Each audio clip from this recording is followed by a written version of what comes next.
안녕하세요, 여러분. 오늘은 정말 중요한 이야기를 해드리려고 합니다.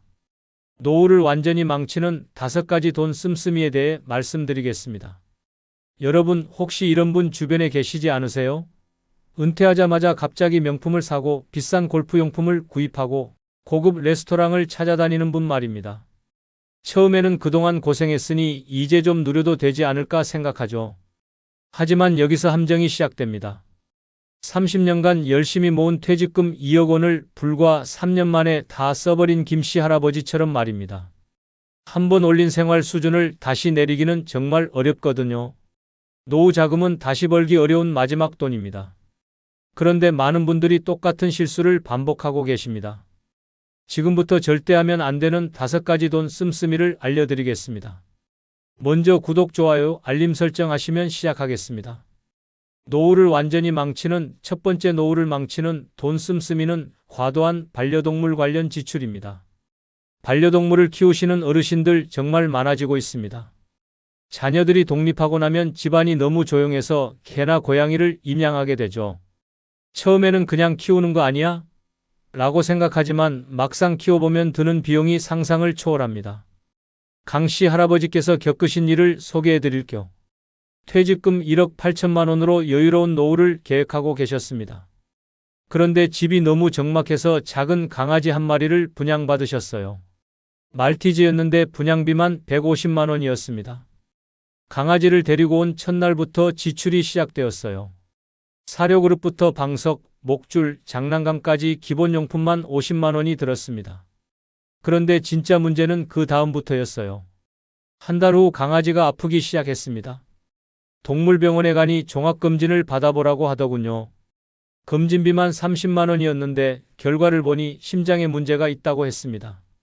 수술비로 200만 원이 필요하다는 거였어요. 강 할아버지는 고민하셨습니다. 그런데 수의사가 말했어요. 지금 수술하지 않으면 평생 약을 먹어야 하고 결국 더 큰 수술이 필요할 수도 있습니다. 어쩔 수 없이 수술을 받게 하셨죠. 수술 후에도 지출은 끝나지 않았어요. 매달 심장약 값으로 15만 원, 특수사료비로 8만 원이 나갔습니다. 거기에 정기검진비까지 더하면 한 달에 30만 원씩 들었어요. 문제는 여기서 그치지 않았습니다. 강아지 미용을 위해 한 달에 한 번씩 펫샵에 가는데 매번 10만 원씩 들었어요. 우리 강아지가 다른 강아지들보다 못하게 보이면 안 되잖아라는 마음에서였죠. 가장 큰 충격은 강아지가 다리를 다쳤을 때였습니다. 계단에서 떨어져서 인대가 끊어졌는데 수술비가 무려 500만 원이었어요. 수의사는 수술하지 않으면 평생 절뚝거릴 것이라고 했습니다. 강 할아버지는 사람도 아닌 강아지 수술에 500만 원이나? 라고 생각했지만 막상 강아지가 아픈 모습을 보니 차마 포기할 수가 없었어요. 결국 대출까지 받아서 수술을 시켰습니다. 수술 후 재활치료도 필요했어요. 물리치료비로 한 달에 20만 원씩 6개월 동안 들었습니다. 집에서도 특별한 관리가 필요해서 마사지 기계, 재활용 계단 등을 사느라 추가로 100만 원이 나갔어요. 이렇게 3년 동안 강아지를 키우면서 든 비용을 계산해보니 놀라웠습니다. 총 1,800만 원이 들어간 것이었어요. 퇴직금의 10%가 강아지 때문에 사라진 셈이었죠. 가장 안타까운 건 강아지가 나이가 들면서 병원비가 더 많이 든다는 사실이었어요. 노견이 되니까 관절염, 백내장, 신장질환 등 각종 질병이 생겼습니다. 매달 병원비만 50만 원 이상 들기 시작했어요. 왜 이런 과도한 지출이 생기는 걸까요? 첫째, 반려동물을 가족처럼 생각하기 때문입니다. 우리 강아지가 아픈데 어떻게 돈을 아끼겠어? 라는 마음이 들어서 무리한 지출을 하게 됩니다. 둘째, 동물병원의 과도한 진료비 때문입니다. 사람 병원과 달리 건강보험이 적용되지 않아서 모든 비용을 본인이 부담해야 합니다. 그럼 어떻게 해야 할까요? 먼저 반려동물을 입양하기 전에 평생 드는 비용을 미리 계산해 보세요. 일반적으로 소형견 기준으로 평생 2천만 원 이상이 든다고 봐야 합니다. 월 예산을 정해서 그 범위 내에서만 지출하는 것도 중요합니다. 응급 상황을 대비해서 별도의 적립금도 마련해 두세요. 반려동물도 소중하지만 여러분의 노후 자금이 더 중요하다는 걸 잊지 마세요. 노후를 완전히 망치는 두 번째 돈 씀씀이 바로 친구 따라간 불필요한 여행입니다. 여보세요? 우리 같이 일본 여행 어때요? 은퇴 후 이런 전화를 받으면 마음이 설레지 않으십니까? 갑자기 생긴 자유시간과 여유로운 마음에 그래. 한번 가볼까? 하고 쉽게 대답하게 됩니다. 최근 제가 만난 박씨 어르신의 실화를 들려드리겠습니다. 공무원으로 30년 근무 후 받은 퇴직금이 2억 5천만 원이었습니다. 평생 검소하게 살아오신 분이라 충분한 노후 자금이라고 생각했죠. 퇴직 후 첫 번째 유혹이 왔습니다. 직장 선배가 전화를 걸어와 말했습니다. 박 선생, 우리 은퇴 기념으로 온천 여행 가자. 2박 3일에 150만 원이면 돼. 거절할 이유가 없었습니다. 30년 동안 함께 일한 동료들과의 마지막 추억이라고 생각했거든요. 온천에서 돌아온 지 한 달 만에 또 다른 제안이 들어왔습니다. 이번에는 부인의 동창회에서 제주도 여행을 계획한다는 것이었습니다. 남편들도 같이 가자는 말에 부부가 함께 200만 원을 들여 다녀왔습니다. 제주도 여행에서 만난 여행사 직원이 말했습니다. 어르신들께 중국 장가게 투어를 추천해드려요. 경치가 정말 환상적이에요. 그 말을 들은 부인이 남편을 졸랐습니다. 우리도 한번 가보자. 3박 4일 중국 여행에 300만 원이 들었습니다. 여행에서 돌아올 때마다 새로운 계획이 생겼습니다. 중국에서 만난 한국 관광객이 베트남 하롱베이가 정말 좋더라고 했고, 다른 친구는 태국 방콕도 가볼 만하다고 추천했습니다. 그렇게 6개월 동안 4번의 해외여행을 다녔습니다. 문제는 여행 수준이 점점 높아진다는 것이었습니다. 처음에는 단체 패키지 여행으로 시작했는데 친구들이 나이가 있는데 좀 편하게 다니자며 개별 여행을 제안했습니다. 항공료만 2배로 뛰었고 호텔비도 훨씬 비쌌습니다. 가장 큰 실수는 유럽 여행이었습니다. 친구들이 평생 한 번은 가봐야 하는 곳이라며 10박 12일 일정을 제안했습니다. 한 사람당 700만 원, 부부가 가면 1,400만 원이나 들었습니다. 박씨 어르신은 너무 비싸다고 망설였지만 친구들이 언제 또 이런 기회가 있겠어? 라는 말에 결국 따라갔습니다. 유럽에서 돌아온 후 충격적인 사실을 알게 되었습니다. 1년 동안 여행비로만 3,500만 원이 나간 것입니다. 퇴직금의 14%가 여행비로 사라진 셈이었죠. 더욱 심각한 건 여행 중독 증상이 나타났다는 점입니다. 집에만 있으면 답답해서 견딜 수 없고 친구들과 만나면 이번에는 어디로 갈까? 라는 이야기만 나왔습니다. 여행이 취미가 아니라 의무처럼 느껴지기 시작했습니다. 왜 이런 현상이 나타나는 걸까요? 첫째, 은퇴 후 급격히 늘어난 자유시간을 어떻게 보내야 할지 몰라서입니다. 평생 바쁘게 살던 사람들은 갑자기 할 일이 없어지면 불안해집니다. 여행이 그 불안감을 달래주는 수단이 되는 거죠.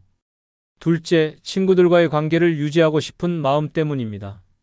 나만 안 가면 소외될까봐 걱정되어 무리해서라도 따라가게 됩니다. 특히 한국 사회의 집단 문화에서는 이런 압박감이 더 심합니다. 셋째, 마지막 기회라는 심리적 압박 때문입니다. 건강할 때 가야 한다. 나이 들면 못 간다는 생각에 급하게 결정하게 됩니다. 여행업계도 이런 심리를 이용해 시니어 전용 인생 마지막 여행 같은 마케팅을 합니다. 그럼 어떻게 대처해야 할까요?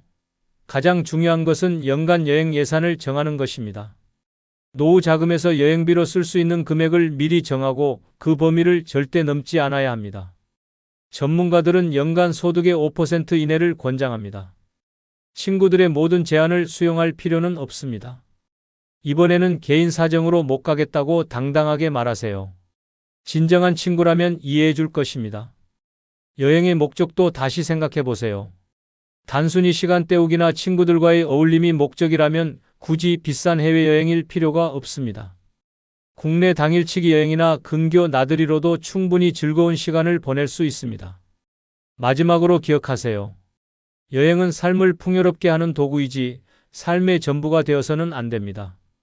세 번째로 노후를 망치는 돈 씀씀이는 경조사비 과한 지출입니다.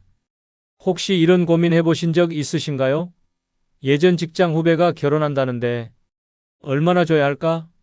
이웃집 아들 돌잔치에 갔는데 다른 분들은 얼마나 주셨을까? 은퇴 후에도 끊이지 않는 경조사 때문에 매달 지출이 만만치 않습니다. 얼마 전 상담받은 조씨 할머니 경우를 보겠습니다. 평생 인맥 관리를 중요하게 여기셨던 분이라 지인이 정말 많았습니다. 은퇴금으로 2억 원을 모으셨는데 퇴직 후 경조사비 지출이 걷잡을 수 없이 늘어났습니다. 문제의 시작은 직장 후배들의 결혼 러시였습니다. 한 달에 결혼식만 3번씩 있었고 매번 20만 원씩 축의금을 냈습니다. 예전에 내가 결혼할 때 10만 원 받았으니까 물가 상승을 고려해서 20만 원은 줘야지라고 생각하셨거든요. 결혼식뿐만 아니라 돌잔치도 문제였습니다. 조할머니가 다니던 교회 젊은 부부들이 아이를 낳을 때마다 돌잔치에 초대받았습니다. 한 번 가면 10만 원은 기본이고 특별히 가까운 사이라면 20만 원도 줬습니다. 더 큰 문제는 장례식이었습니다. 같은 나이대 지인들의 부모님이나 배우자가 돌아가시는 일이 늘어났습니다. 조문을 갈 때마다 30만 원에서 50만 원씩 부조금을 냈습니다. 상가에는 넉넉하게 줘야 한다는 생각 때문이었죠. 가장 부담스러웠던 건 회가변과 칠순년이었습니다. 친구들이 하나둘씩 회갑을 맞으면서 큰 잔치를 벌였는데 매번 50만 원에서 100만 원씩 들었습니다. 축하금도 줘야 하고 가족들과 함께 참석하면 식사비도 따로 나갔거든요. 계산해보니 한 달 평균 경조사비가 200만 원이 넘었습니다. 1년이면 2,400만 원입니다. 조할머니는 인심이 후해야 나중에 내가 어려울 때도 도움받는다고 생각했지만 현실은 달랐습니다. 정작 조할머니가 경제적으로 어려워졌을 때는 아무도 도와주지 않았습니다. 그동안 축의금을 받았던 사람들은 연락도 잘 안 되고 도움을 요청해도 요즘 우리도 어려워서라며 돌아섰습니다. 왜 이런 일이 벌어지는 걸까요? 첫 번째 이유는 체면을 중시하는 문화 때문입니다. 너무 적게 주면 구두쇠라는 소리 듣는다는 걱정에 과도하게 지출하게 됩니다. 두 번째는 상호부조의 착각입니다. 지금 많이 줘야 나중에 많이 받는다고 생각하지만 실제로는 그렇지 않은 경우가 많습니다. 특히 나이 차이가 많이 나는 후배들에게 준 축의금은 돌려받을 가능성이 거의 없습니다. 세 번째는 물가 상승을 과도하게 반영하는 것입니다. 예전에 5만 원 줬으니까 지금은 20만 원 줘야지라고 생각하지만 경조사비는 물가만큼 오르지 않는 경우가 많습니다. 그럼 어떻게 현명하게 대처해야 할까요? 먼저 경조사비 예산을 정하세요. 월 소득에서 경조사비로 쓸 수 있는 비율을 미리 정하고 그 범위 내에서만 지출하는 겁니다. 관계의 친밀도에 따라 차등을 두는 것도 필요합니다. 가족이나 정말 가까운 친구가 아니라면 굳이 과도하게 줄 필요가 없습니다. 일반적인 수준에서 적당히 주면 됩니다. 무엇보다 안 가는 용기도 필요합니다. 모든 경조사에 참석할 의무는 없습니다. 경제적으로 부담된다면 개인 사정으로 참석이 어렵다고 정중하게 양해를 구하세요. 진정한 인간관계는 돈으로 유지되는 것이 아닙니다. 적당한 선에서 마음을 표현하는 것으로도 충분합니다. 노후를 완전히 망치는 네 번째 돈 씀씀이는 바로 자녀와 손주에 대한 각종 지원입니다. 여러분, 이런 말 들어보셨죠? 엄마, 집값이 너무 올라서 대출이 안 돼요. 조금만 도와주세요. 또는 아버지, 우리 애가 영어 학원을 다니고 싶어 하는데 학원비가 부담돼요. 자녀가 이런 말을 하면 부모 마음이 어떻겠습니까? 당장이라도 지갑을 열어주고 싶어집니다. 실제로 제가 만났던 김씨 할머니의 이야기를 자세히 들려드리겠습니다. 이분은 남편과 함께 평생 성실하게 일하며 퇴직금과 연금을 합쳐 총 4억 원의 노후 자금을 마련했습니다. 웬만한 노후는 걱정 없이 보낼 수 있는 금액이었죠. 그런데 문제는 은퇴 직후부터 시작되었습니다. 첫째 아들이 결혼을 앞두고 신혼집 마련을 위해 전세 자금이 부족하다며 도움을 요청했습니다. 평생 한 번뿐인 결혼인데 부모가 도와주지 않으면 누가 도와주겠느냐는 마음으로 8천만 원을 선뜻 내주었습니다. 6개월 후에는 둘째 딸이 첫아이를 낳으면서 상황이 더 복잡해졌습니다. 산후조리원비로 300만 원, 육아용품과 유모차 등으로 500만 원이 필요하다고 했습니다. 첫 손주라는 기쁨에 이것도 흔쾌히 지원했습니다. 그런데 진짜 문제는 그 다음부터였습니다. 손주가 돌이 지나면서 각종 학원을 다니기 시작했는데 매달 영어 유치원비로 80만 원, 피아노와 미술 학원비로 40만 원씩 나가기 시작했습니다. 딸이 말했습니다. 요즘 애들은 다 이런 교육을 받아요. 우리 애만 뒤처지면 어떻게 해요? 김할머니는 손주가 남들보다 못하게 자라는 모습을 참아 볼 수 없어서 매달 120만 원씩 지원하기 시작했습니다. 한 해에 1,440만 원이 나가는 셈이었죠. 여기서 끝이 아니었습니다. 코로나 시기에 자영업을 하던 큰아들의 사업이 어려워지면서 매달 생활비 지원을 요청했습니다. 한 달에 200만 원만 도와주시면 다시 일어설 수 있어요. 아들의 간절한 부탁에 1년 반 동안 매달 200만 원씩 총 3,600만 원을 지원했습니다. 그러는 사이 둘째 딸도 둘째 아이를 낳았습니다. 이번에는 산후도우미비와 육아용품비로 또 800만 원이 필요했습니다. 첫째와 공평하게 해야 한다는 생각에 이것도 지원했습니다. 시간이 지나면서 지출은 계속 늘어만 갔습니다. 큰 손주는 초등학교에 입학하면서 사교육비가 더 많이 들었고 작은 손주도 어린이집을 다니기 시작했습니다. 김할머니는 두 손주의 교육비를 합쳐 매달 200만 원씩 지원하게 되었습니다. 명절이나 생일 때마다 용돈과 선물비로 나가는 돈도 만만치 않았습니다. 손주들 생일 선물로 한 번에 50만 원씩, 명절 때마다 자녀들에게 100만 원씩 주다 보니 1년에 추가로 800만 원 정도가 더 나갔습니다. 결과가 어떻게 되었을까요? 불과 5년 만에 4억 원이었던 노후 자금이 1억 2천만 원으로 줄어들었습니다. 자녀와 손주 지원으로만 2억 8천만 원이 나간 것입니다. 더 충격적인 것은 자녀들의 반응이었습니다. 김할머니가 경제적으로 어려워져서 지원을 줄이겠다고 하자 자녀들은 오히려 서운해했습니다. 그동안 해주시던 걸 왜 갑자기 안 해주세요? 다른 할머니들은 다 해주시던데요. 이런 말들을 들으니 김할머니는 정말 억울했습니다. 여러분, 이런 상황이 왜 생기는지 아십니까? 부모들은 자녀가 힘들어하는 모습을 보면 참을 수가 없습니다. 특히 손주가 관련되면 더욱 그렇죠. 우리 손주가 다른 아이들보다 못하게 살면 안 된다는 마음이 앞섭니다.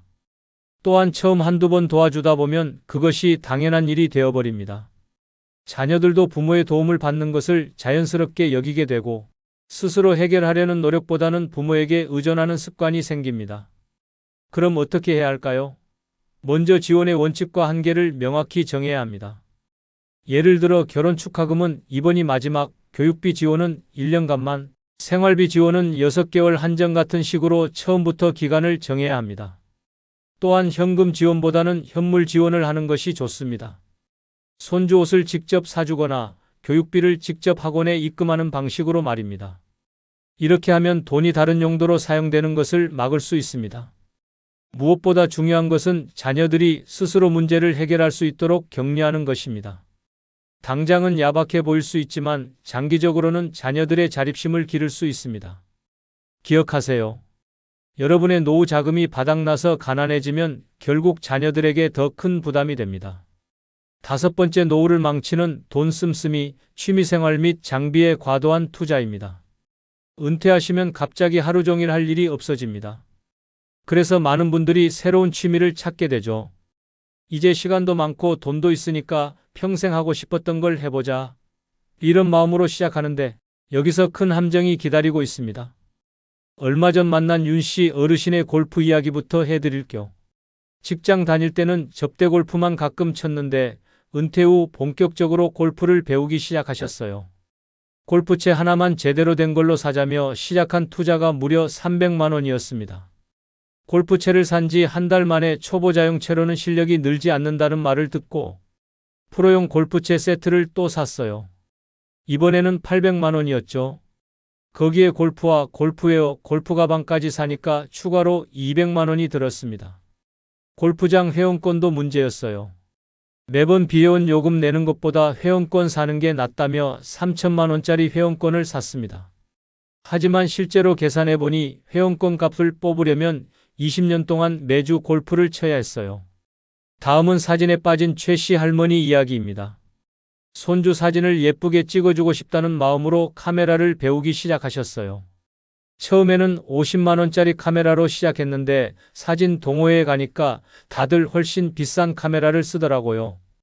좋은 사진을 찍으려면 좋은 카메라가 있어야 한다는 말에 넘어가서 300만 원짜리 전문가용 카메라를 샀어요. 거기에 각종 렌즈까지 사니까 500만 원이 더 들었습니다. 삼각대, 플래시, 카메라, 가방 등 액세서리까지 하면 총 1천만 원이 넘게 들었어요. 등산을 시작한 김씨 할아버지도 마찬가지였습니다. 처음에는 운동화에 평상복으로 동네 뒷산만 올랐는데 등산 모임에 나가니까 제대로 된 장비 없이는 안전하지 않다는 말을 들었어요. 등산화부터 시작해서 등산복, 배낭, 등산 스틱, 헤드램프 등을 사니까 200만 원이 들었습니다. 계절별로 다른 옷이 필요하다며 봄가을용, 여름용, 겨울용 등산복을 따로 사니까 추가로 300만 원이 나갔어요. 여기서 끝이 아니었어요. 텐트, 침낭, 버너, 코펠 등 캠핑용품까지 사면서 500만 원이 더 들었습니다. 좋은 장비가 있어야 안전하고 편하게 등산할 수 있다는 생각이었지만 실제로는 장비 값에 비해 사용 빈도가 너무 낮았어요. 이런 과도한 투자는 왜 일어나는 걸까요? 가장 큰 이유는 좋은 장비가 있어야 실력이 는다는 착각 때문입니다. 실제로는 장비보다 연습이 훨씬 중요한데 비싼 장비를 사면 마치 실력도 함께 사는 것처럼 느껴지거든요. 두 번째는 동호회 문화의 영향입니다. 같은 취미를 가진 사람들과 어울리다 보면 자연스럽게 장비 자랑이 나오고 뒤처지기 싫어서 더 비싼 장비를 사게 됩니다. 세 번째는 판매업체의 과장된 마케팅 때문입니다. 초보자용으로는 한계가 있다. 이 정도는 있어야 제대로 된 취미생활이다 같은 말로 소비를 부추깁니다. 현명하게 취미생활을 즐기려면 어떻게 해야 할까요? 먼저 단계별로 장비를 구입하세요. 처음부터 비싼 장비를 살 필요는 없어요. 기본적인 것으로 시작해서 실력이 늘면 조금씩 업그레이드하는 게 좋습니다. 중고 장비도 적극 활용하세요.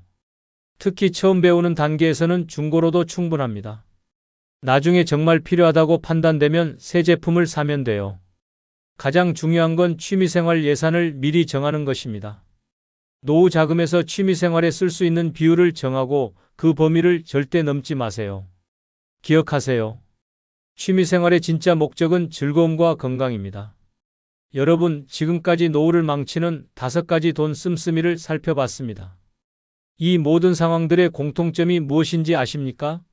바로 좋은 마음에서 시작된다는 것입니다.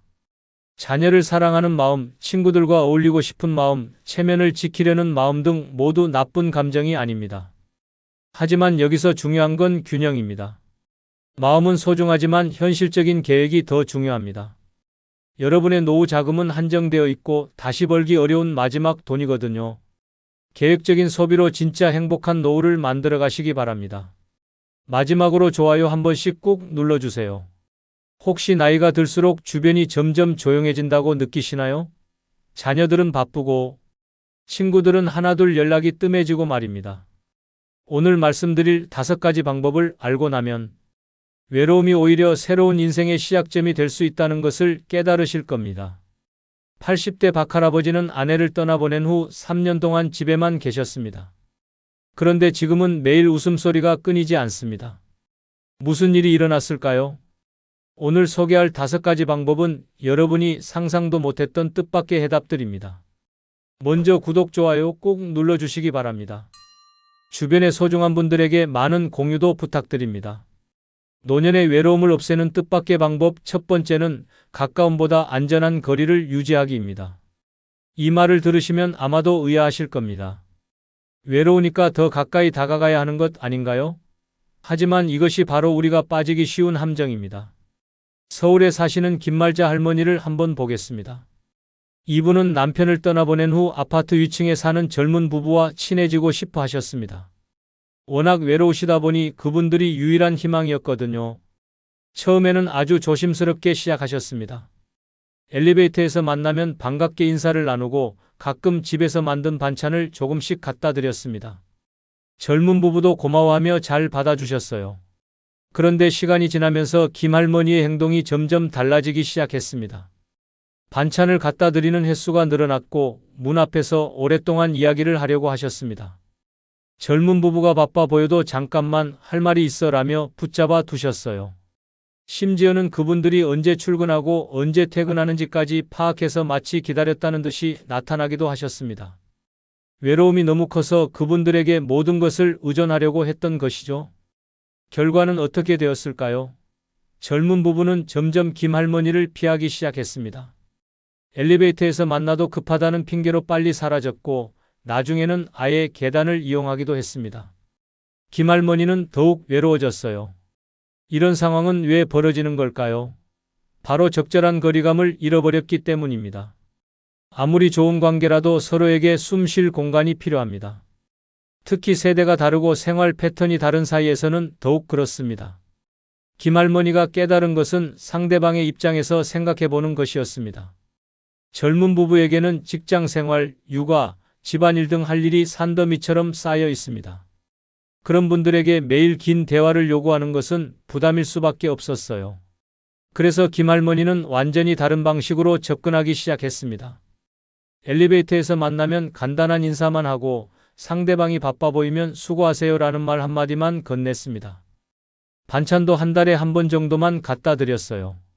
대화도 상대방의 상황을 먼저 살폈습니다. 바쁘신 것 같은데 괜찮으시면 잠깐만이라고 말씀드리고 상대방이 시간이 없다고 하면 바로 물러나셨습니다. 억지로 붙잡으려고 하지 않았어요. 또한 자신의 외로움을 그분들이 해결해 주기를 기대하지도 않았습니다. 대신 짧은 인사나 가벼운 대화만으로도 충분히 기쁘다고 생각하셨어요. 상대방에게 과도한 부담을 주지 않으려고 노력하신 거죠. 이런 변화가 있고 나서 놀라운 일이 일어났습니다. 오히려 젊은 부부가 먼저 다가오기 시작한 것입니다. 할머니, 요즘 어떻게 지내세요? 라고 안부를 묻기도 하고 가끔은 시간 되시면 커피 한잔 하실래요? 라고 제안하기도 했어요. 김할머니가 부담을 주지 않으니 젊은 부부도 편안하게 관계를 이어갈 수 있게 된 것입니다. 억지로 가까워지려고 할 때보다 훨씬 자연스럽고 진정한 관계가 만들어졌어요. 안전한 거리란 정확히 무엇일까요? 그것은 상대방이 부담스럽지 않으면서도 따뜻함을 느낄 수 있는 적절한 공간입니다. 너무 가까우면 숨이 막히고 너무 멀면 차갑지만 적당한 거리에서는 서로를 편안하게 느낄 수 있어요. 이를 위해서는 상대방의 신호를 잘 읽는 것이 중요합니다. 대화 중에 시계를 자주 보거나 다른 곳을 본다면 바쁘다는 뜻입니다. 대답이 짧아지거나 성의가 없어 보인다면 지금은 대화할 시간이 아니라는 의미예요. 또한 내 외로움을 한 사람이 모두 채워주기를 기대해서는 안 됩니다. 그런 기대는 상대방에게 큰 부담이 됩니다. 대신 여러 사람과 가볍고 편안한 관계를 맺는 것이 더 현명해요. 무엇보다 상대방을 배려하는 마음이 가장 중요합니다. 내가 대화하고 싶어도 상대방이 힘들어 보이면 다음 기회로 미루는 것입니다. 이런 배려가 있을 때 사람들은 우리와 더 오래, 더 편안하게 지낼 수 있게 됩니다. 노년의 외로움을 없애는 뜻밖의 방법 두 번째는 옳음보다 다름을 인정하기입니다. 이 말이 쉽게 이해가 안 되실 수도 있겠어요. 분명히 옳은 말을 했는데 왜 사람들이 멀어질까요? 그 답은 바로 여기에 있습니다. 우리 동네에 박종수 할아버지라는 분이 계십니다. 이분은 정말 훌륭한 분이에요. 평생 성실하게 살아오셨고 경험도 풍부하시고 판단력도 뛰어나십니다. 그런데 한 가지 문제가 있었어요. 할아버지는 손자가 스마트폰만 들여다보고 있으면 참을 수가 없으셨습니다. 책을 읽어야지, 폰만 보면 눈도 나빠지고 공부에도 안 좋아라고 말씀하셨거든요. 틀린 말이 아니죠. 며느리가 인스턴트 음식을 자주 해먹는 것도 못마땅하셨어요. 집에서 직접 해먹어야 건강에 좋은데 요즘 사람들은 왜 이렇게 편한 것만 찾나라고 하셨습니다. 이것도 맞는 말이에요. 아들이 회사에서 늦게 들어와도 한마디 하셨습니다. 일도 중요하지만 가정도 돌봐야지. 우리 때는 그렇게 안 했는데라고 말씀하셨어요. 역시 틀린 말은 아닙니다. 박 할아버지의 모든 말씀이 논리적으로는 맞았어요. 하지만 이상한 일이 벌어졌습니다. 가족들이 점점 할아버지와 대화를 피하기 시작한 거예요. 손자는 할아버지가 오시면 방으로 들어가 버렸고 며느리는 할아버지 앞에서 요리하는 것을 꺼려했습니다. 처음에는 할아버지도 이해할 수 없었어요. 분명히 좋은 말, 옳은 말을 했는데 왜 다들 피할까요? 그러다가 어느 날 깨달음이 왔습니다. 옳은 말이라고 해서 항상 듣기 좋은 말은 아니라는 것을요. 생각해보니 할아버지의 말씀을 들은 가족들의 기분은 어땠을까요? 손자는 할아버지는 내가 하는 모든 것을 비판하시는구나라고 느꼈을 거예요. 며느리는 내가 게으른 사람 취급을 받는구나라고 생각했을 것이고요. 그래서 박 할아버지는 접근 방식을 완전히 바꾸기로 했습니다. 손자가 스마트폰을 보고 있을 때 그 게임 재미있나 보네. 어떤 게임이야? 라고 물어보셨어요. 비판하는 대신 관심을 보인 거죠. 며느리가 간편식을 차려 놓았을 때도 요즘 이런 음식들도 맛있게 나오는구나. 편리하겠어 라고 말씀하셨습니다. 옳고 그름을 따지지 않고 그냥 다른 방식이라고 받아들인 거예요. 아들이 늦게 들어왔을 때도 고생 많았겠다. 회사 일이 많이 바쁘구나라고 위로해 주셨어요. 비판 대신 공감을 표현하신 거죠. 이런 변화를 보이자 가족들의 반응이 달라지기 시작했습니다. 손자가 게임에 대해 신나게 설명해 주더니 나중에는 할아버지 이 문제 어떻게 풀어야 할까요? 라고 숙제 도움을 요청하기도 했어요. 며느리도 요리에 대한 고민을 털어놓기 시작했습니다. 시간이 없어서 간편식을 자주 하는데 영양이 걱정되긴 해요 라고 말하더니 할아버지께 요리 조언을 구하기도 했어요. 아들 역시 회사 스트레스에 대해 이야기하면서 아버지 때는 어떠셨어요? 라고 경험담을 듣고 싶어 했습니다. 비판받는다는 생각이 사라지니 오히려 조언을 구하게 된 거죠. 다름을 인정한다는 것이 바로 이런 것입니다. 내 방식이 옳다고 해서 다른 방식이 틀렸다고 단정하지 않는 거예요. 시대가 다르고 환경이 다르니 생각하는 방식도 달라질 수밖에 없다는 것을 받아들이는 것이죠. 우리가 젊었을 때와 지금은 정말 많은 것이 바뀌었습니다. 그때는 불편해도 참고 견디는 것이 미덕이었다면 지금은 효율성과 편의성을 추구하는 시대예요. 어느 쪽이 더 좋다고 할 수는 없어요. 예를 들어 우리 세대는 무조건 전략하는 것이 좋다고 배웠습니다. 하지만 요즘 젊은 사람들은 시간을 전략하는 것을 더 중요하게 생각해요. 배달 음식을 시키는 것도 요리 시간을 아껴서 다른 일을 하려는 거죠. 또 우리는 참고 견디는 것을 미덕으로 여겼지만 요즘은 자신의 감정을 솔직하게 표현하는 것을 더 건강하다고 봅니다. 스마트폰 사용도 마찬가지예요. 우리에게는 낭비로 보이지만 그들에게는 소통과 정보 습득의 도구인 거예요. 그렇다면 어떻게 해야 할까요? 먼저 요즘 애들은 이라는 표현을 자제해 보세요. 대신 참 신기하네 또는 그런 방법도 있구나라고 말해보는 거예요. 상대방의 선택을 비판하기보다는 그 이유를 궁금해해 보세요. 왜 그렇게 하는지 모르겠네가 아니라 그렇게 하는 특별한 이유가 있나? 라고 물어보는 거죠. 무엇보다 내 경험을 강요하지 말고 참고사항으로만 제시해 보세요. 우리 때는 이랬는데 너희도 그래야 해가 아니라 우리 때는 이랬었어. 참고만 해봐라고 말하는 거예요. 이렇게 다름을 인정하면 상대방도 우리의 경험과 지혜를 더 편안하게 받아들일 수 있게 됩니다. 비판받는다는 부담 없이 대화할 수 있으니까요. 세 번째는 친절을 의무가 아닌 선택으로 바라보기입니다. 혹시 다른 사람들이 내게 친절하지 않으면 서운하고 화가 나시나요? 또는 내가 친절했는데 고마워하지 않으면 억울하다고 느끼시나요? 바로 이런 마음 때문에 관계가 어려워지는 것입니다. 72세 박영희 할머니 이야기를 들려드리겠습니다. 이 할머니는 아파트 경비 아저씨가 인사를 받지 않으면 하루 종일 기분이 상하셨습니다.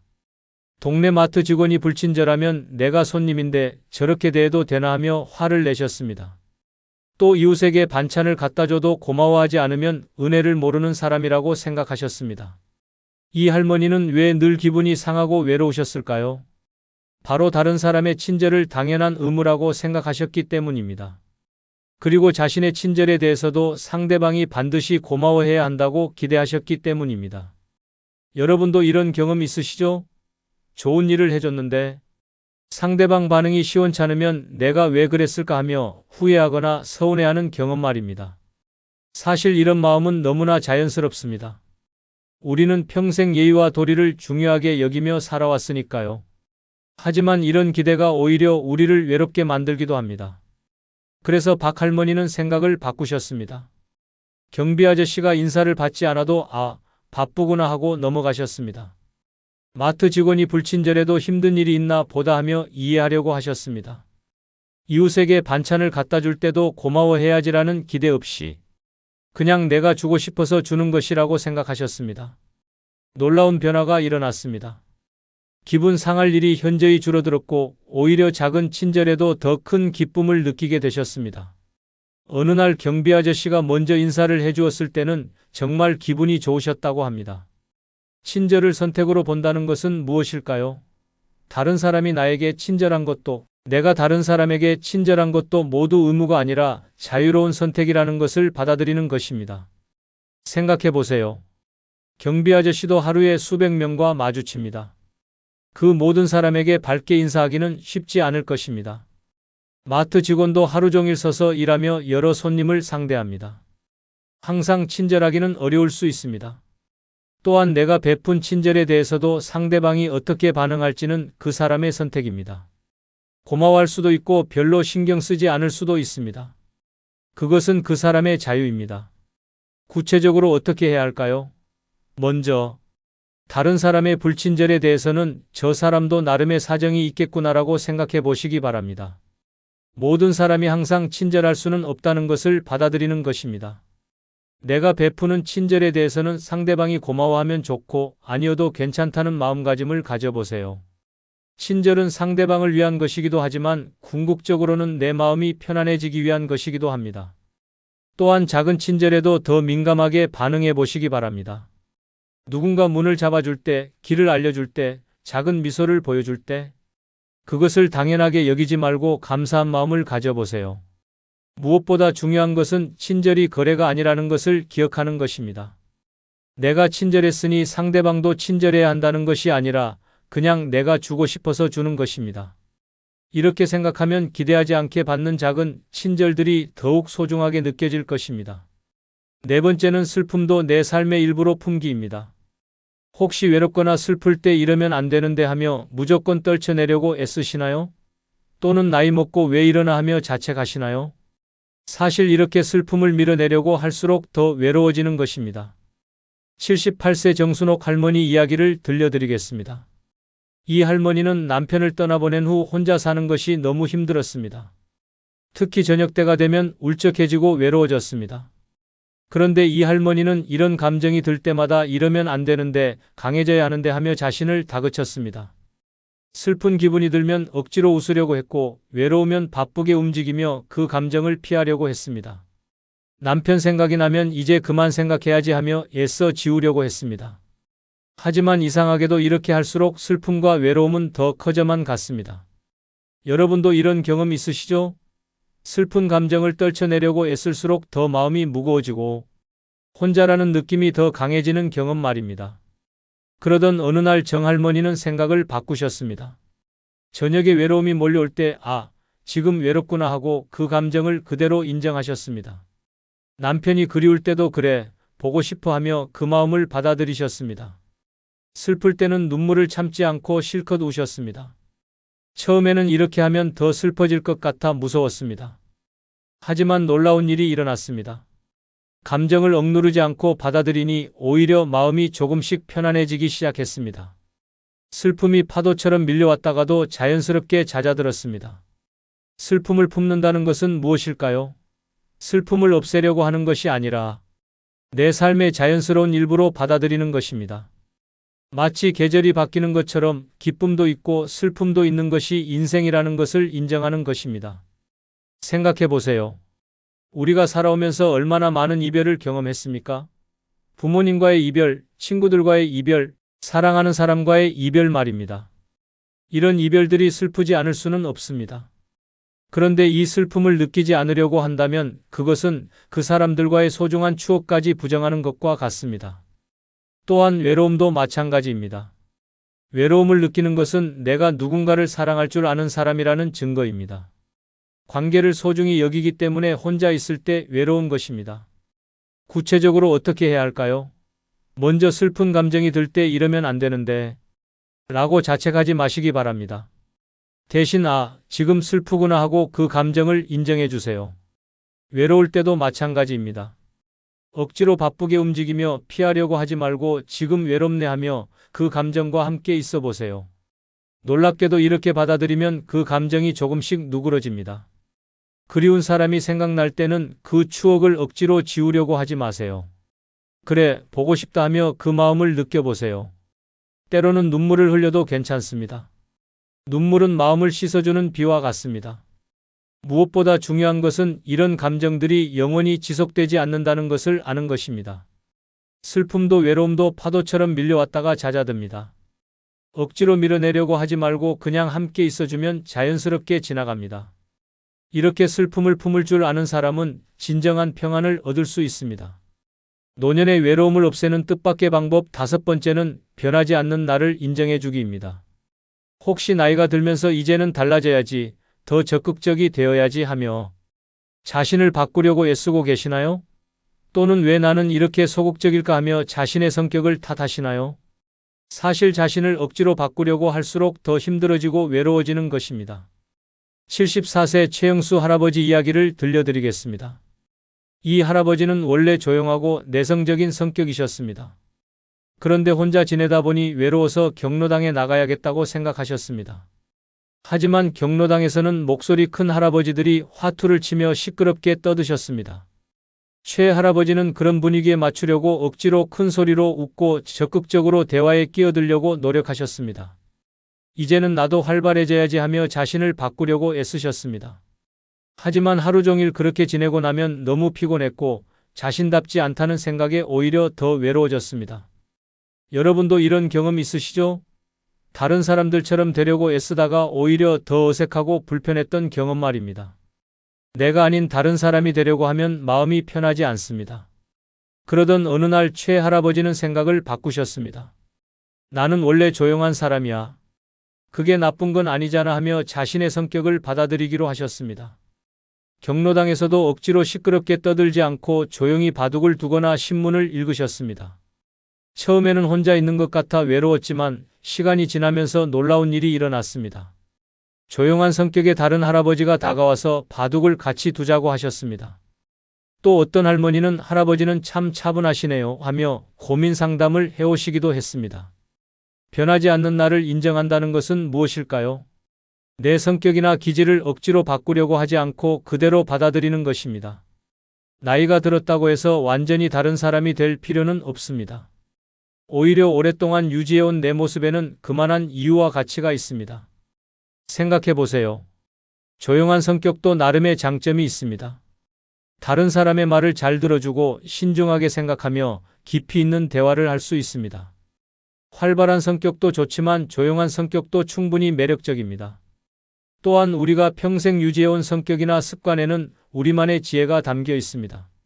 신중한 사람은 실수를 적게 하고 차분한 사람은 안정감을 줍니다. 이런 것들을 바꾸려고 하는 것은 오히려 자신의 장점을 포기하는 것일 수 있습니다. 구체적으로 어떻게 해야 할까요? 먼저 나는 왜 이렇게 소극적일까 같은 자책을 멈춰보시기 바랍니다. 대신 나는 신중한 사람이구나 또는 나는 차분한 사람이구나 하며 긍정적으로 바라보세요. 다른 사람들과 어울릴 때도 억지로 그들과 같아지려고 하지 마세요. 시끄러운 곳이 불편하면 조용한 곳을 찾으시고 큰 모임이 부담스러우면 소수의 사람들과 만나시면 됩니다. 또한 내 성격에 맞는 활동을 찾아보시기 바랍니다. 활발한 성격이 아니라면 등산이나 댄스보다는 독서 모임이나 서예 교실이 더 맞을 수 있습니다. 내 성격에 맞는 곳에서는 자연스럽게 비슷한 성향의 사람들을 만날 수 있습니다. 무엇보다 중요한 것은 나이가 들었다고 해서 완전히 새로운 사람이 되어야 한다는 부담을 갖지 않는 것입니다. 변화가 필요한 것도 있지만 변하지 않는 것도 소중합니다. 평생 유지해온 내 모습 중에는 지켜야 할 가치 있는 것들이 많습니다. 자신을 있는 그대로 인정할 때 진정한 평안을 얻을 수 있습니다. 또한 그럴 때 나와 비슷한 성향의 사람들이 자연스럽게 다가옵니다. 억지로 만든 관계보다 이렇게 자연스럽게 형성된 관계가 훨씬 깊고 오래갑니다. 지금까지 노년의 외로움을 없애는 5가지 뜻밖의 방법을 말씀드렸습니다. 혹시 이 방법들이 처음에는 이상하게 느껴지셨나요? 외로움을 없애려면 더 적극적으로 사람들을 만나야 한다고 생각하셨을 텐데 오늘 말씀드린 방법들은 정반대였으니까요. 하지만 이 모든 방법들의 핵심은 하나입니다. 바로 억지로 바꾸려고 하지 않는 것입니다. 외로움을 적으로 여기며 없애려고 애쓰는 것이 아니라 외로움과 함께 지혜롭게 살아가는 방법을 배우는 것입니다. 끝으로 좋아요 꾹 눌러주시고 댓글에 여러분들이 외로움을 이기는 방법을 써주시기 바랍니다. 감사합니다.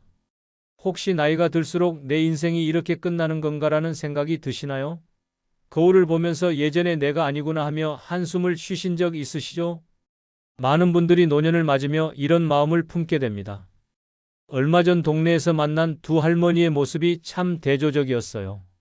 한 분은 구부정한 어깨로 힘없이 걸으시며 요즘 몸도 마음도 다 늙었어라고 말씀하셨고 다른 한 분은 반짝이는 눈으로 오늘도 할 일이 많아서 바빠라며 활기차게 지나가셨거든요.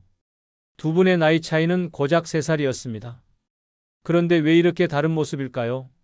바로 젊었을 때부터 노후를 어떻게 준비했느냐의 차이였어요.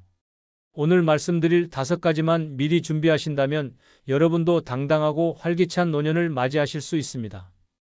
그리고 여러분 바로 지금 구독, 좋아요 꼭 눌러주시기 바랍니다. 초라한 노년을 보내지 않기 위해 미리 준비할 첫 번째는 하늘이 두 쪽 나도 매월 들어오는 연금입니다.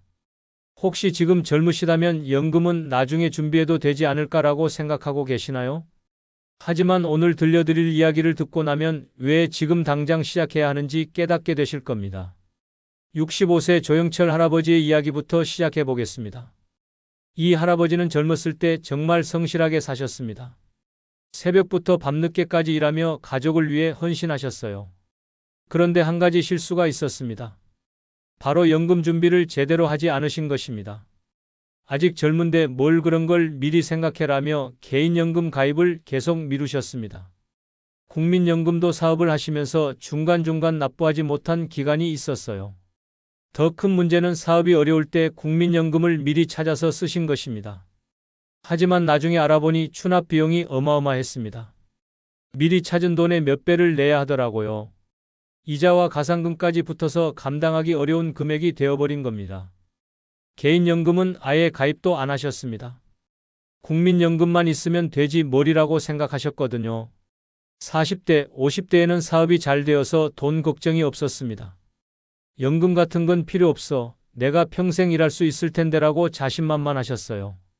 그런데 60세가 넘어가면서 상황이 급변했습니다. 몸이 예전 같지 않아서 일을 계속하기 어려워졌거든요. 65세가 되어 은퇴를 하고 나서야 현실을 깨달았습니다. 국민연금으로 받는 돈은 한 달에 50만 원도 안 되었어요. 개인연금은 아예 준비해 놓지 않아서 추가로 받을 돈이 전혀 없었습니다. 지금도 70세가 넘은 나이에 경비 일을 하며 매달 생활비 걱정을 하고 계세요.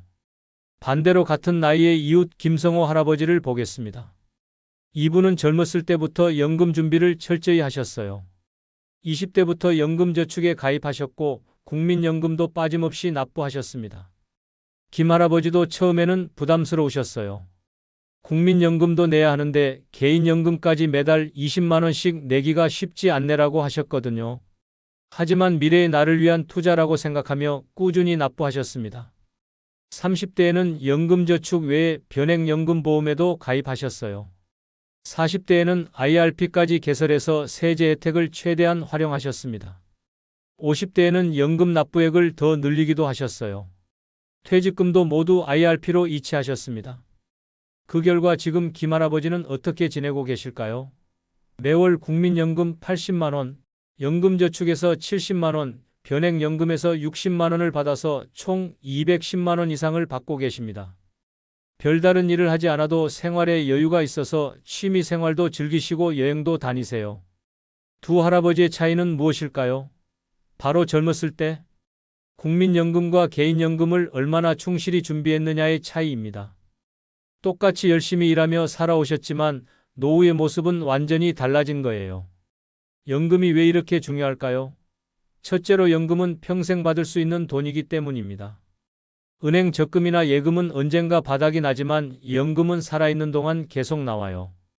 100세까지 살아도 매월 일정 금액을 받을 수 있습니다. 둘째로 국민연금과 개인연금을 함께 준비하면 더 든든합니다. 국민연금은 기본적인 생활비를 보장해주고 개인연금은 여유로운 노후 생활을 위한 추가 수입이 되거든요. 하나만으로는 부족하지만 둘을 합치면 충분해집니다. 셋째로 개인연금은 세제 혜택까지 받을 수 있어요.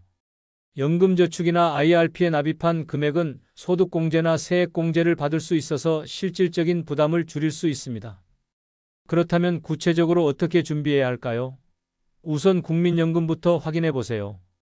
지금까지 얼마나 납부했는지, 예상 수령액이 얼마인지 국민연금공단 홈페이지에서 조회할 수 있습니다. 국민연금만으로는 부족하니 개인연금도 반드시 준비하시기 바랍니다. 연금저축이나 IRP 같은 세제 혜택 상품부터 시작해서 변액연금보험까지 다양하게 활용하세요. 무엇보다 지금 당장 시작하는 것이 중요합니다. 연금은 시간이 갈수록 복리효과로 불어나거든요. 20대에 시작하는 것과 40대에 시작하는 것은 나중에 받는 금액이 엄청나게 차이납니다. 초라한 노년을 피하고 싶다면 국민연금과 개인연금을 함께 준비하는 것만큼 확실한 방법은 없습니다. 초라한 노년을 보내지 않기 위해 미리 준비할 두 번째는 의료비 감당 가능한 실손보험 유지하기입니다. 혹시 아직 건강한데 실손보험까지 필요할까라고 생각하고 계시나요? 하지만 지금 들려드릴 이야기를 듣고 나면 실손보험이 얼마나 중요한지 깨닫게 되실 겁니다. 67세 이정희 할머니의 실제 이야기입니다. 이 할머니는 평생 건강하게 사셨어요. 병원 갈 일도 거의 없었고 나는 몸이 튼튼해서 보험 같은 건 필요 없어라고 늘 말씀하셨습니다. 실손보험 가입을 권하는 자녀들에게도 그런 돈으로 맛있는 것이나 사 먹지라고 하셨거든요. 그런데 65세가 되던 해 갑자기 무릎이 아프기 시작했습니다. 처음에는 나이가 들어서 그런가 보다라고 생각하고 넘어가셨어요. 하지만 점점 심해져서 걷기도 힘들어졌습니다. 병원에 가보니 인공관절 수술을 받아야 한다고 하더라고요. 수술비와 입원비를 합치니 800만 원이 나왔습니다. 이 할머니는 깜짝 놀라셨어요. 국민건강보험으로 일부는 지원받았지만 본인 부담금만 300만 원이 넘었거든요. 그것도 끝이 아니었습니다. 수술 후 재활치료를 받아야 했는데 물리치료비가 매달 50만 원씩 나왔어요. 평생 모은 돈이 병원비로 순식간에 사라져버린 거죠. 치료비 때문에 생활이 궁해져서 자녀들에게 손을 벌릴 수밖에 없었습니다. 내가 이렇게 자식들한테 부담을 줄 줄 몰랐어 라며 자책하셨어요.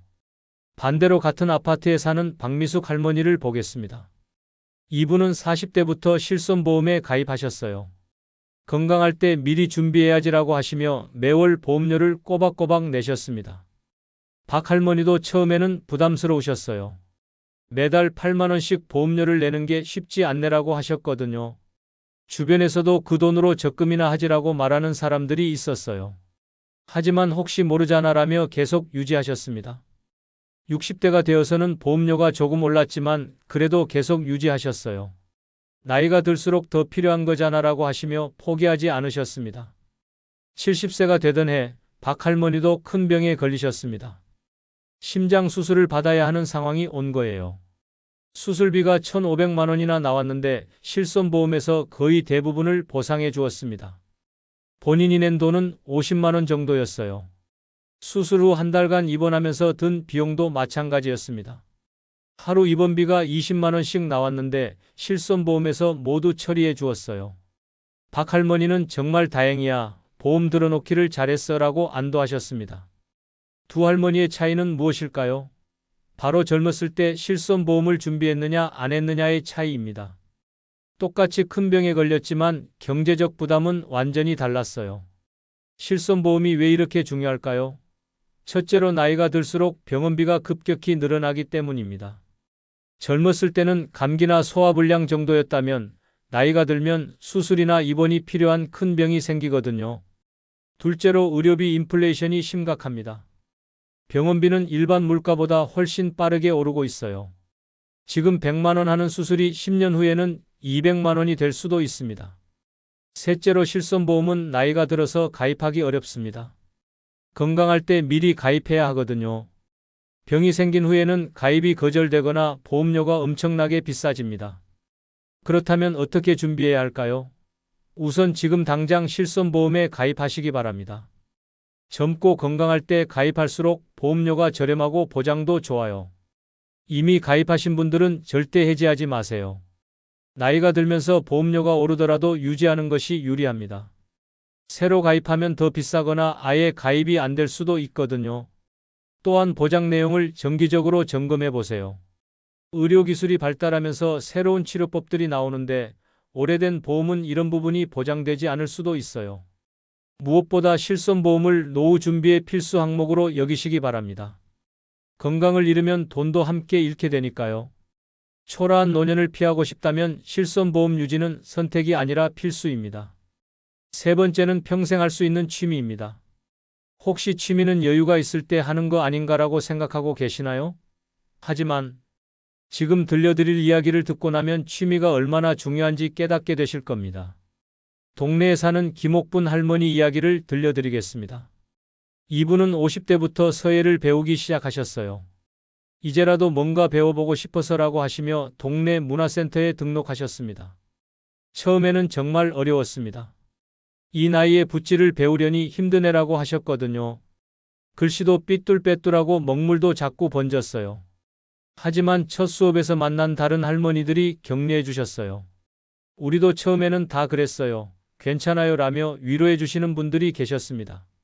수업이 끝나고 차 한 잔 마시며 이야기를 나누게 되었어요. 그렇게 서예 동기들과 친해지기 시작했습니다.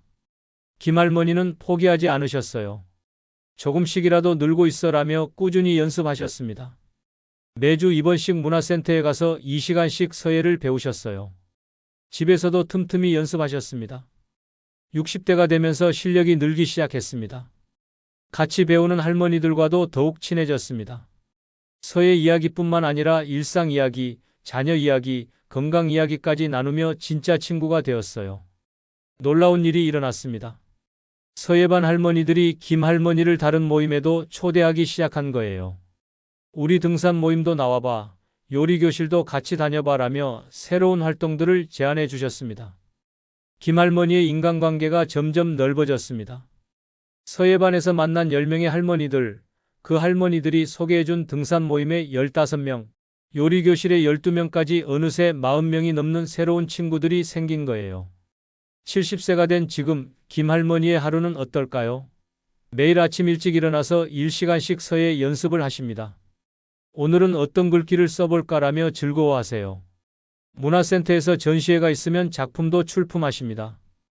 더 놀라운 것은 이제 동네에서 서예를 가르치고 계신다는 점입니다. 내가 이렇게 선생님이 될 줄 몰랐어 라며 뿌듯해하세요. 제자들도 생겼고 그 제자들과도 새로운 인연이 이어지고 있습니다. 김할머니의 휴대폰에는 이제 연락처가 100개가 넘습니다. 서예 관련 사람들, 등산 모임 사람들, 요리교실 사람들, 그리고 서예 제자들까지 말이에요. 매일 누군가와 만날 약속이 있어서 바쁘고 즐거우시다고 합니다. 취미가 왜 이렇게 중요할까요? 첫째로 취미는 새로운 인맥을 만들어주는 최고의 방법입니다. 나이가 들어서 새로운 친구를 만들기는 쉽지 않은데 같은 취미를 가진 사람들과는 자연스럽게 친해질 수 있어요. 둘째로 취미를 통한 인간관계는 연쇄 반응을 일으킵니다. 한 명의 취미 친구가 다른 친구들을 소개해주고 그 친구들이 또 다른 모임으로 이끌어줍니다. 마치 거미줄처럼 인맥이 확장되는 거예요. 셋째로 취미는 삶의 목표를 만들어줍니다. 오늘은 이것을 해봐야지라는 목표가 있으면 하루하루가 의미 있어져요. 그냥 시간을 보내는 것이 아니라 무언가를 성취하는 기쁨을 느낄 수 있습니다. 무엇보다 지금 당장 시작하는 것이 중요합니다. 나이가 들어서 뭘 배워라는 생각은 버리세요. 평생 할 수 있는 취미 하나만 있어도 노후가 완전히 달라집니다. 네 번째는 운동입니다. 혹시 나이가 들면 몸이 아픈 건 당연하지 않나라고 생각하고 계시나요? 또는 젊을 때 운동 안 했는데 지금 해봤자 뭐해라고 여기시나요? 하지만 지금 들려드릴 이야기를 듣고 나면 운동이 얼마나 중요한지 깨닫게 되실 겁니다. 75세 박영수 할아버지의 이야기부터 시작해 보겠습니다. 이 할아버지는 젊었을 때 운동과는 거리가 멀었어요.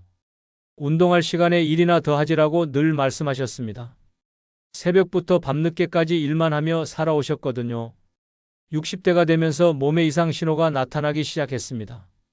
계단을 오르면 숨이 차고 무릎이 아프고 허리도 자주 아팠어요.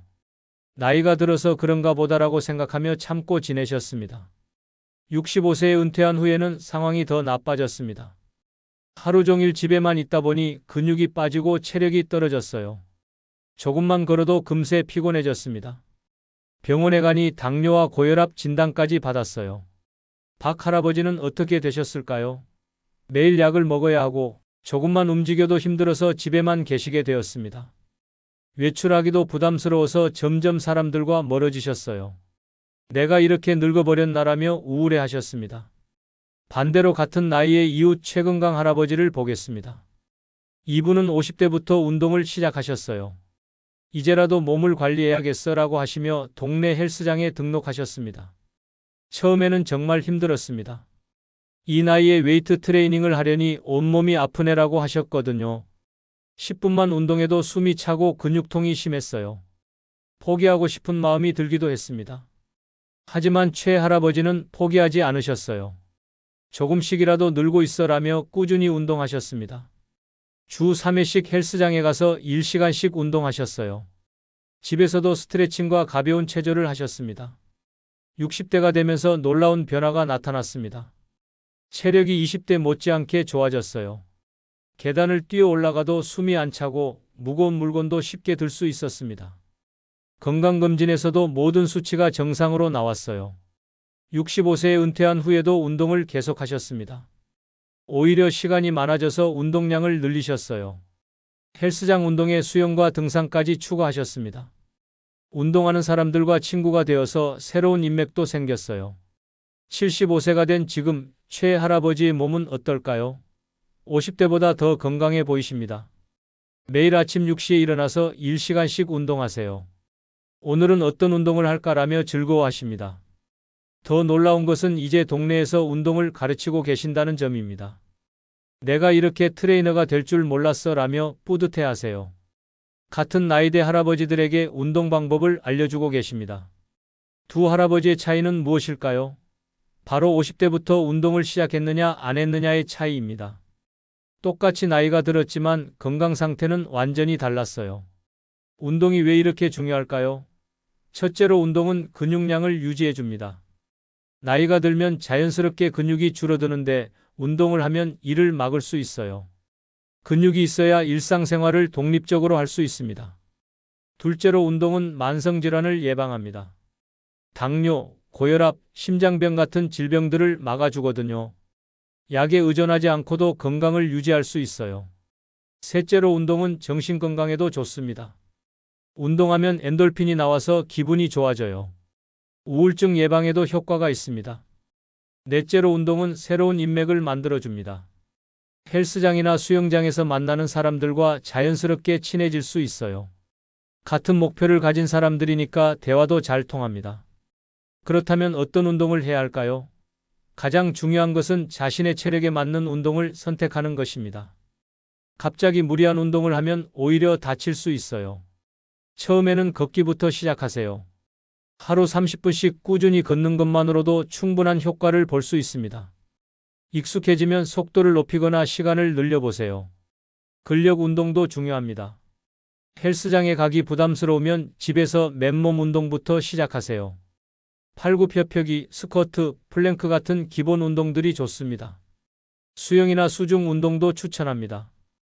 관절에 부담을 주지 않으면서도 전신 운동이 되거든요. 특히 무릎이나 허리가 안 좋은 분들에게 좋아요. 무엇보다 지금 당장 시작하는 것이 중요합니다. 나이가 들어서 뭘 운동해라는 생각은 버리세요. 운동은 언제 시작해도 늦지 않습니다. 꾸준한 운동 하나만으로도 노후가 완전히 달라집니다. 초라한 노년을 보내지 않기 위해 미리 준비할 5번째는 마음을 나눌 수 있는 편안한 친구 한 명입니다. 혹시 친구는 많을수록 좋은 거 아닌가라고 생각하고 계시나요? 하지만 지금 들려드릴 이야기를 듣고 나면 진정한 친구 한 명이 얼마나 소중한지 깨닫게 되실 겁니다. 68세 이순심 할머니의 이야기부터 시작해 보겠습니다. 이 할머니는 젊었을 때부터 사교적인 성격이셨어요. 친구는 많을수록 좋아라고 늘 말씀하시며 각종 모임에 참석하셨습니다. 동창회, 부녀회, 동호회까지 정말 많은 사람들과 인맥을 쌓으셨어요. 휴대폰에는 연락처가 200개가 넘었습니다. 명절이나 생일 때마다 안부 메시지가 쏟아졌어요. 인기가 정말 많으시네요 라며 주변에서 부러워했습니다. 이 할머니도 자신이 인복이 많다고 자부하셨죠. 그런데 나이가 들면서 상황이 달라지기 시작했습니다. 몸이 아픈 날이 많아지자 모임에 나가기 힘들어졌어요. 한두 번 빠지니까 사람들이 요즘 어디 아프신가요? 라고 물었지만 계속 참석하지 못하니 연락이 뜸해졌습니다. 더 큰 문제는 진짜 힘들 때였습니다. 남편이 갑자기 쓰러져서 병원에 입원했을 때 이 할머니는 200명의 연락처 중에서 누구에게 전화를 해야 할지 몰랐어요. 모두 안면만 있는 사이였지 깊은 이야기를 나눈 적이 없었거든요. 결국 혼자서 모든 것을 감당해야 했습니다. 이렇게 많은 사람을 알고 있는데 왜 이렇게 외로울까라며 절망했어요. 겉으로는 화려해 보였지만 실제로는 마음을 터놓을 사람이 한 명도 없었던 거죠. 반대로 같은 아파트에 사는 박정순 할머니를 보겠습니다. 이분은 내성적인 성격이라 친구가 많지 않았어요. 하지만 50대부터 동네 도서관에서 만난 김말순 할머니와 특별한 우정을 쌓아오셨습니다. 처음에는 책 이야기로 시작된 인연이었어요. 이 책 어떠셨어요? 라며 가벼운 대화를 나누다가 점점 깊은 이야기를 하게 되었습니다. 가족 이야기, 건강 걱정, 노후 계획까지 서로의 속마음을 털어놓게 되었어요. 두 할머니는 매주 한 번씩 만나서 차를 마시며 이야기를 나누셨습니다. 요즘 어떻게 지내세요? 라는 안부로 시작해서 때로는 2시간씩 대화하기도 했어요. 서로의 기쁨과 슬픔을 함께 나누는 진짜 친구가 된 거죠.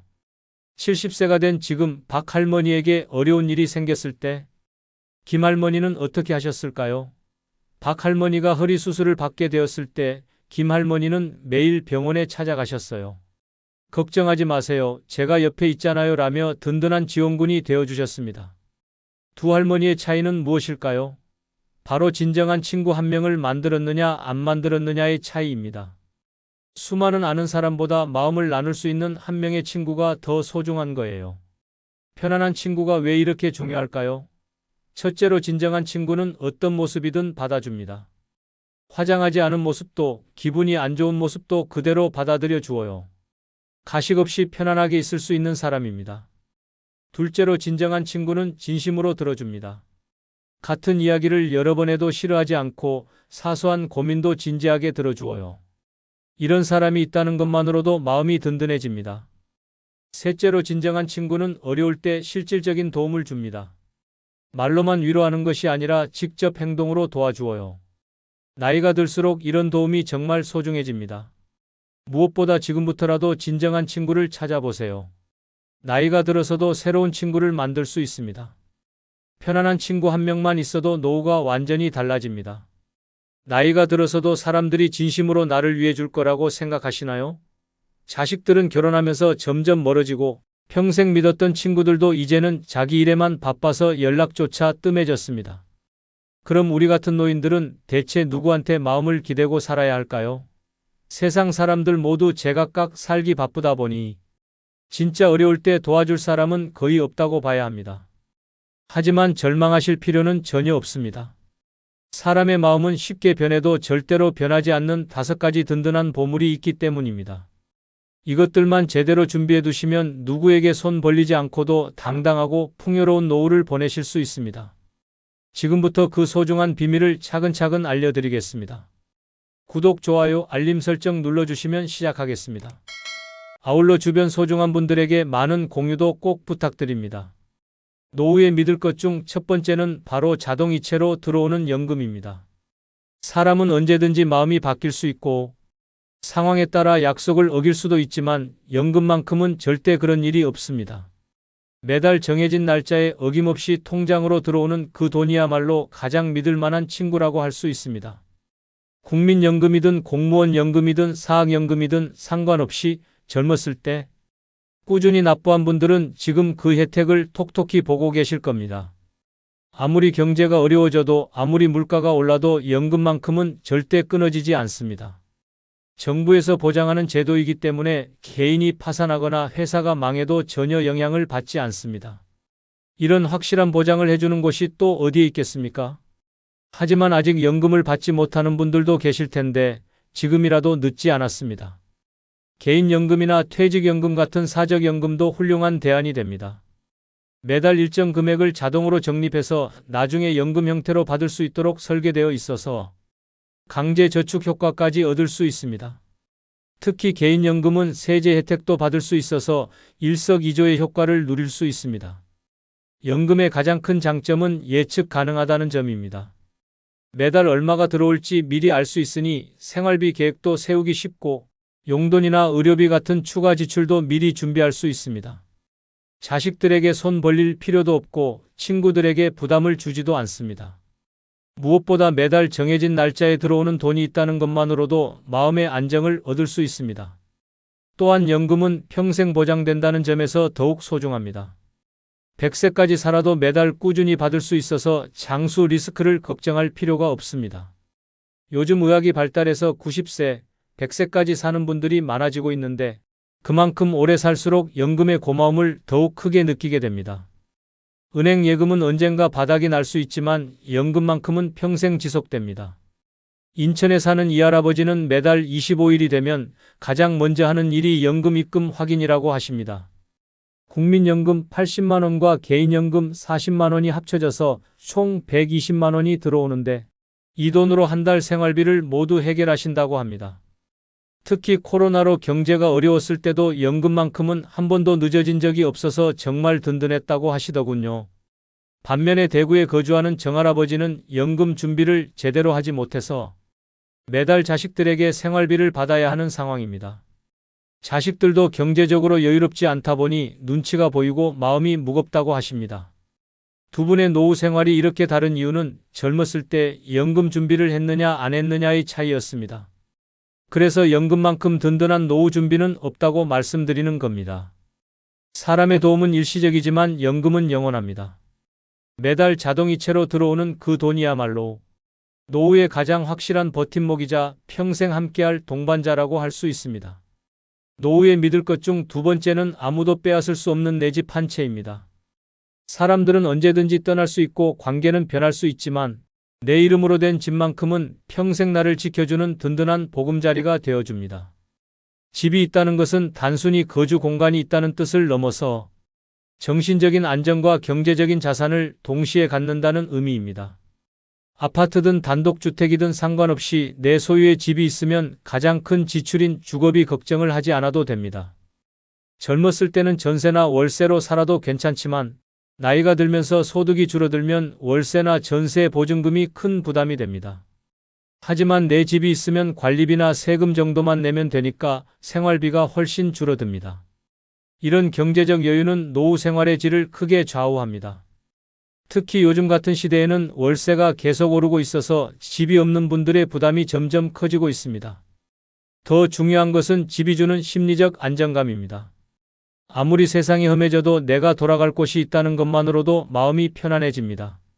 자식들과 갈등이 생겨도 친구들과 사이가 틀어져도 내 집에서는 누구 눈치 보지 않고 편하게 지낼 수 있습니다. 특히 혼자 사는 노인분들에게는 집이 유일한 안식처가 되어줍니다. 밤늦게 돌아와도 내 집 현관문을 열고 들어서는 순간 모든 피로가 풀리는 것을 느끼실 겁니다. 집은 또한 훌륭한 자산이기도 합니다. 급하게 돈이 필요할 때는 집을 담보로 대출을 받을 수도 있고 정말 어려운 상황이 되면 집을 팔아서 목돈을 마련할 수도 있습니다. 요즘에는 주택연금이라는 제도도 있어서 집을 소유한 채로 매달 연금을 받을 수도 있습니다. 이처럼 집은 위급할 때 활용할 수 있는 최후의 보루 역할을 해줍니다. 또한 집값이 오르면 자산 가치도 함께 상승하니까 일석이조의 효과를 얻을 수 있습니다. 아직 집이 없는 분들이라면 지금이라도 집 마련을 위해 노력해 보시기 바랍니다. 큰 아파트가 아니어도 괜찮습니다. 작은 원룸이라도 좋고 지방의 작은 주택이라도 상관없습니다. 중요한 것은 내 이름으로 된 집 한 채를 갖는 것입니다. 전세 자금 대출을 받아서라도 집을 사는 것이 장기적으로 훨씬 유리합니다. 매달 월세를 내는 것보다는 대출 이자를 내면서 집을 사는 것이 더 현명한 선택입니다. 집값이 오르내리는 것에 대해 걱정하시는 분들도 계시지만 노후 대비 차원에서는 집값 상승이나 하락보다는 안정적인 거주 공간 확보가 더 중요합니다. 집값이 떨어져도 살 곳이 있다는 것 자체가 큰 가치입니다. 반대로 집값이 오르면 자산 가치가 증가하니까 더욱 좋은 일이고요. 무엇보다 집이 있으면 노후에 누구에게도 눈치 보지 않고 당당하게 살 수 있습니다. 수원에 사는 김할머니는 이런 말씀을 하셨습니다. 남편이 돌아가시고 자식들도 각자 바빠서 연락이 뜸해졌는데 다행히 젊었을 때 마련해둔 작은 아파트가 있어서 큰 걱정 없이 지낼 수 있다고 하시더군요. 매달 관리비 10만 원 정도만 내면 되니까 국민연금만으로도 충분히 생활할 수 있다고 합니다.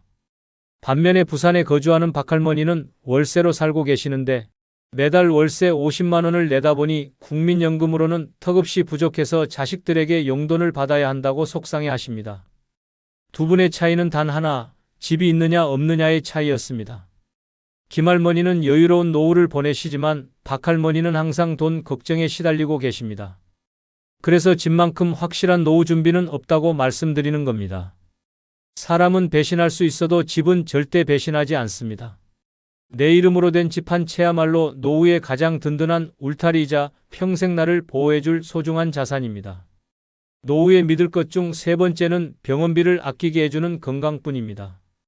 아무리 돈이 많아도 건강을 잃으면 모든 것이 무의미해지고 반대로 건강만 있으면 큰 돈 들이지 않고도 행복하게 살 수 있습니다. 특히 나이가 들수록 의료비 지출이 급격히 늘어나는데 건강한 몸만큼 확실한 전략은 없다고 할 수 있습니다. 젊었을 때는 몸이 아파도 며칠 쉬면 금세 회복되지만 나이가 들면 한번 아프면 회복하는데 시간도 오래 걸리고 비용도 많이 듭니다. 당뇨나 고혈압 같은 만성질환에 걸리면 평생 약을 먹어야 하고 무릎이나 허리가 아프면 물리치료나 시술비로 돈이 많이 나갑니다. 하지만 건강을 잘 관리해두면 이런 비용들을 대부분 피할 수 있습니다. 건강관리의 핵심은 꾸준한 운동과 올바른 식습관입니다.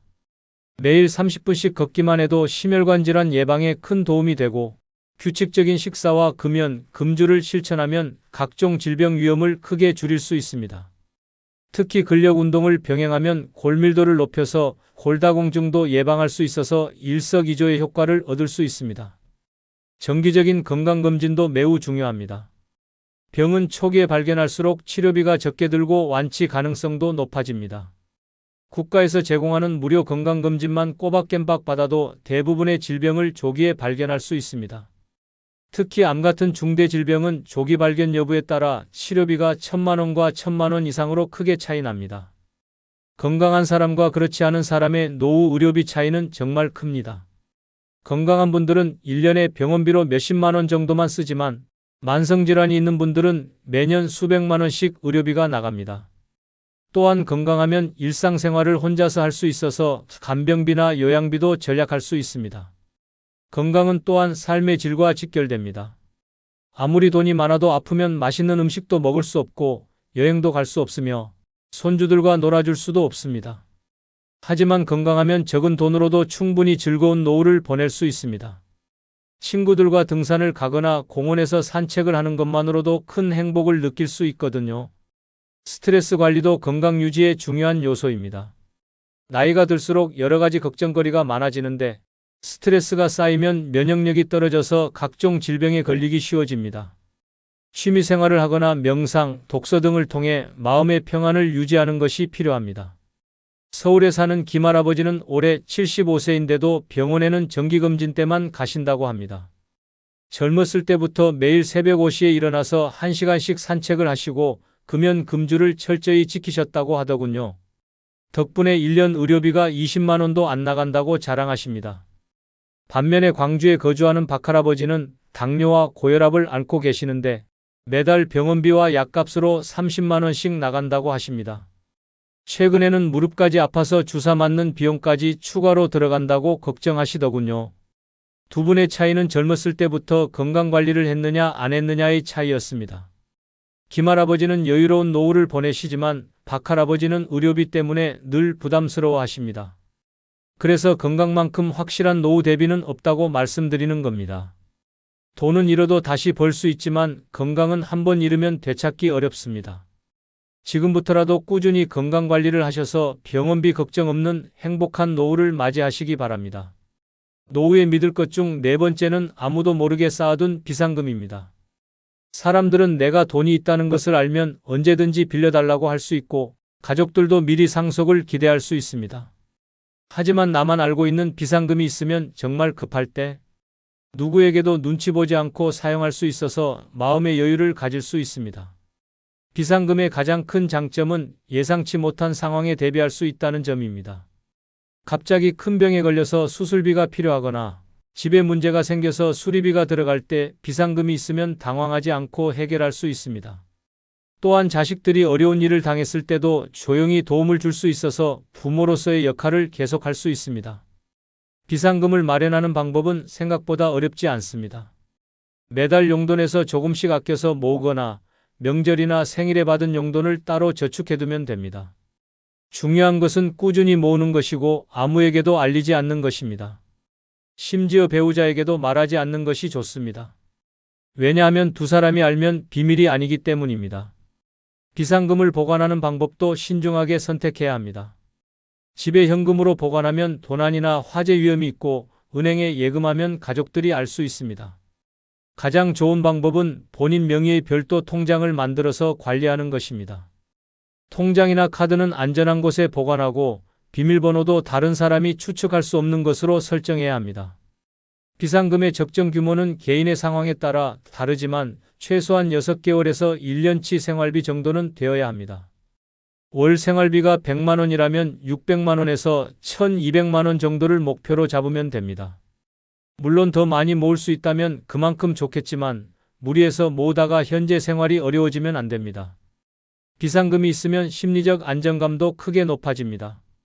뭔가 문제가 생겨도 해결할 방법이 있다는 것을 알고 있으니까 마음이 편안해집니다. 또한 다른 사람에게 의존하지 않고 독립적으로 살 수 있다는 자신감도 생깁니다.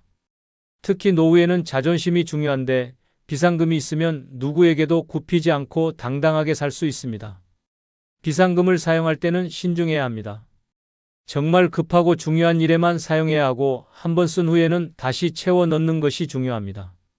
비상금을 일상적인 용돈처럼 사용하면 정작 필요할 때 없을 수 있기 때문입니다.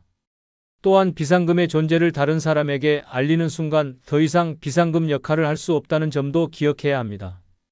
창원에 사는 최할머니는 30년 동안 매달 5만 원씩 비상금을 모으셨다고 합니다.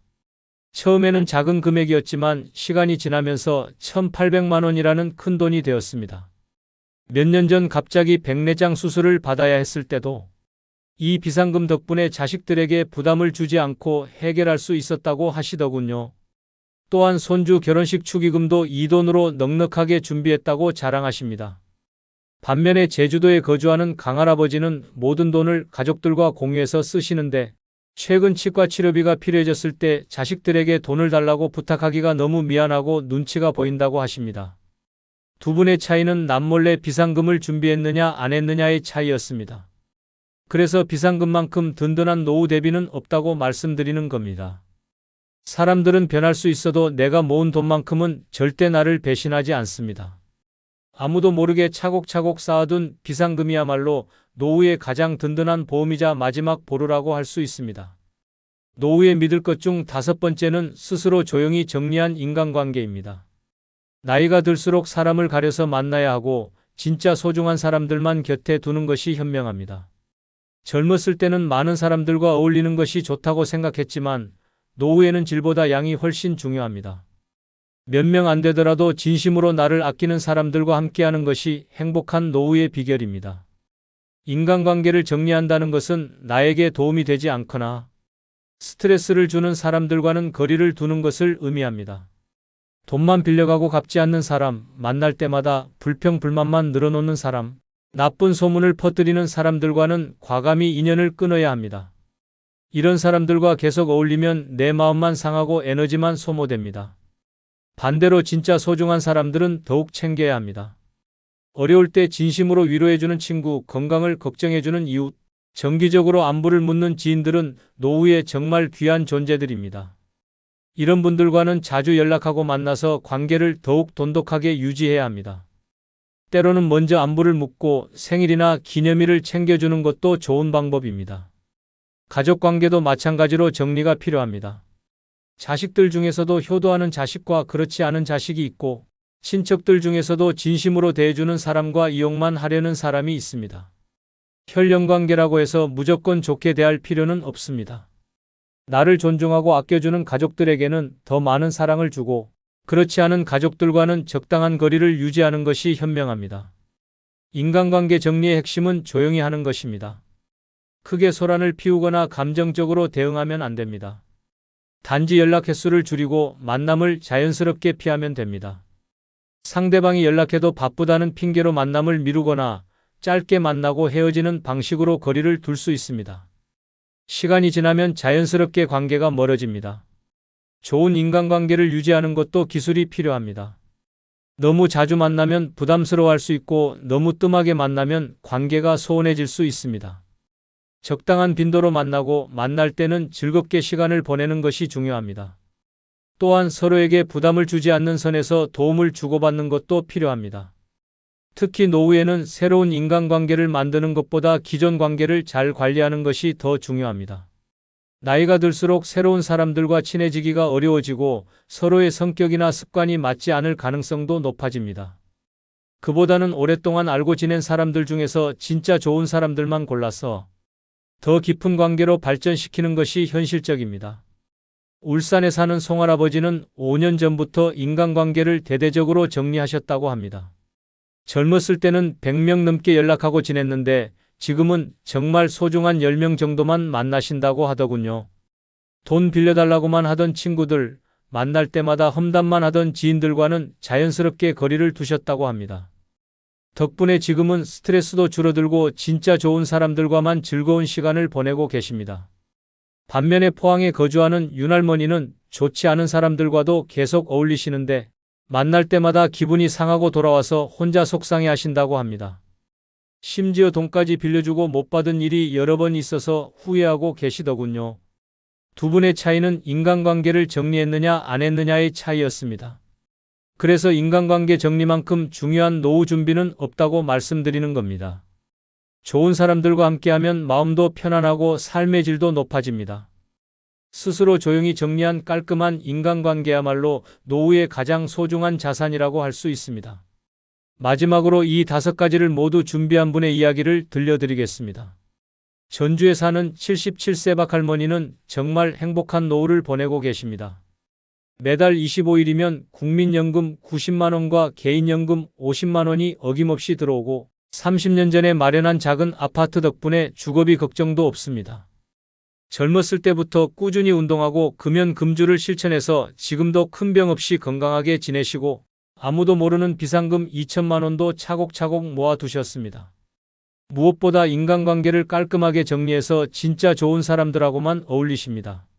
매주 화요일에는 동갑내기 친구 3명과 등산을 하고 목요일에는 이웃 할머니들과 수다를 떨며 즐거운 시간을 보냅니다. 자식들도 한 달에 한 번씩 안부를 묻고 명절 때마다 찾아와서 효도를 다합니다. 박할머니는 이렇게 말씀하십니다.